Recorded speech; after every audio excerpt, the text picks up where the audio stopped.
আসন্ন বড়দিনকে কেন্দ্র করে সেজে উঠছে মালদা শহর। শহরে দুটি চার্চে চলছে বড়দিন পালনের তোড়জোড়। আগামী বুধবার 25শে ডিসেম্বর বড়দিন, অর্থাৎ প্রভু যিশুর পূর্ণ জন্মতিথি। তাই এ উপলক্ষে প্রতি বছরের মতো এবারও মালদা শহরে সাজো সাজো রব পড়েছে। বড়দিন মানেই যিশুর জন্মদিন পালন, চার্চে চার্চে ভক্তদের প্রার্থনা। তাই বড়দিন উপলক্ষে প্রতি বছরের মতো এবারও মালদা শহরে চার্চপল্লিতে অবস্থিত ক্যাথলিক চার্চে চলছে জোরদার প্রস্তুতি। প্রভু যিশুর প্রার্থনা কক্ষ যেমন সাজিয়ে তোলা হচ্ছে, তেমনই সেজে উঠেছে গোটা চার্চ, তৈরি হচ্ছে গোশালা। তা এই মুহূর্তে চার্চপল্লির ক্যাথলিক চার্চে রয়েছে চরম কর্মব্যস্ততা।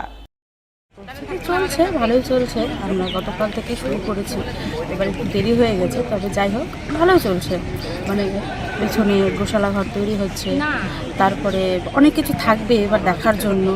সবাই আসুন, দেখুন। 25শে ডিসেম্বর উপলক্ষে আমাদের প্রতিবার যেটা হয় এবারও সেইভাবে করা হচ্ছে। স্কুলের গ্রাউন্ড চারিদিকে ঘেরানো হচ্ছে, আর আমাদের এখানে গির্জাতে সাজানো হয়েছে, আর ওইদিকে গোশালা করা হচ্ছে।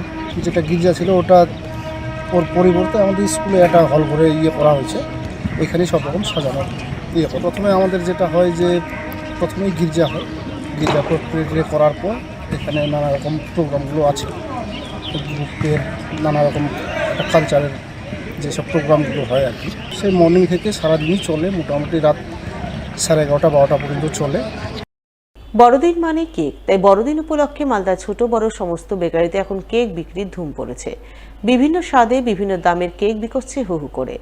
বড়দিন উপলক্ষে বাজার ছেয়েছে বড়দিন উদযাপনের নানান সামগ্রীতে।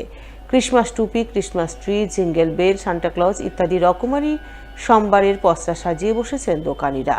সেই সমস্ত দোকানে ভিড় জমাতে শুরু করেছে ছোট বড় বিভিন্ন বয়সীরা।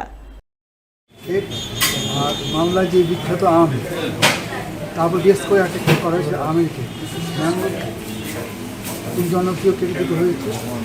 আশা করছি এবছর নতুন নতুন কিছু পাবে এবার মামলায় আইনের আশা করছি গত বছরে এবছর একটু ভালো হতে পারে, হয়তো বা ওইটা সব ভালো আছে, দেখা যাক। বেশ কয়েক বছর দেখছি একটা মানুষের একটা যে খাবার দিকে ঝোঁক আছে, তো আমাদের খাবারটা এখন হাইজিনভাবে তৈরি করা হয়, সবই কাটিয়ে ভালো মিষ্টি মাংস তৈরি করি আমরা। সেই তুলনায় আমাদের যেটা চাইলে একটু অন্য জায়গাতে আছে আর কি হয়েছে, দেখা যাক। দুদিনের বাজার 24 পড়ছে, যেহেতু দুদিনের বাজার এখন কি সন্ধ্যা কাউকে বলতে বলো সেটা কেউ আসছে না। বাচ্চাদের কিছু ক্রিসমাসের আইডল কিছু ছবি টবি আছে, ক্রিসমাস ট্রিগুলো আছে, বাচ্চার ঘরে সাজাচ্ছে। প্রতি বছরের মতো এবারও মালদার কালিয়াচকের সাধক বঙ্কট বাবার তিরোধান দিবস পালনে মেতে উঠলেন বাবার ভক্তরা। এই উপলক্ষে মঙ্গলবার ভোর থেকেই কালিয়াচকের শিলামপুরে সাধক বঙ্কট বাবার মন্দিরে উৎসব আবহ রচিত হয়। বাবার ভক্তরা ফরাক্কা থেকে গঙ্গা জল এনে বাবার মাথায় ঢালেন।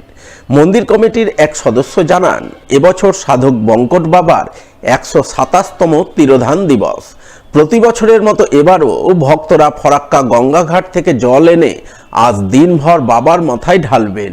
রাত থেকে শুরু হবে ভাগবত পাঠ ও কীর্তন। এরপর বুধবার থেকে 7 দিনব্যাপী মেলা ও নরনারায়ণ সেবার আয়োজন রয়েছে। প্রতি বছরের মতো এবারও হিন্দু মুসলিম উভয় সম্প্রদায়ের মানুষ সাম্প্রদায়িক সম্প্রীতি বজায় রেখে সাধক বঙ্কট বাবার তিরোধান দিবস পালনে মেতে উঠেছেন। 127তম বঙ্কট বাবার ধামে তিরোধান দিবস উপলক্ষে মেলা এবং লীলা কীর্তন, 7 দিনব্যাপী লীলা কীর্তন, এই মহাযজ্ঞ আজকে 126 বছর উত্তীর্ণ হওয়ার পর 127তমতে আমরা পদার্পণ করেছি। আমাদের এখানকার মেলার যে বৈশিষ্ট্যটা হচ্ছে, এখানে বিভিন্ন রকম দোকান বসে। আমাদের 7 দিন বড় বড় বাইরের সব কীর্তন দল আসে, যারা লীলা কীর্তন পরিবেশন করেন, এবং 24 ঘন্টা আমাদের এখানে দুস্থ লোক থেকে শুরু করে ভক্ত সবাই এখানে নরনারায়ণ সেবায় অংশগ্রহণ করে। আমাদের ব্যবস্থাপনায় এটা আছে। আর সবথেকে যেটা আশ্চর্যের বিষয় যে আমাদের এখানে 2 কিলোমিটারের মধ্যে কোনো হিন্দু বস্তি নাই, অথচ আমাদের এই যে এত বড় একটা যজ্ঞ অনুষ্ঠিত হয়ে যাচ্ছে, এবং এখানকার যে মুসলমান সমাজ আছে তারা যে আমাদেরকে সাহায্য করে, এবং কালীচকের যে আপনার প্রচারটা, যে সবাই আমাদের দুহাত তুলে আমাদের এই আশীর্বাদটা করে। আমাদের এখানে এই হিন্দু মুসলমান অন্য ধর্মের লোককে নিয়ে একটা মিলন উৎসব হয়।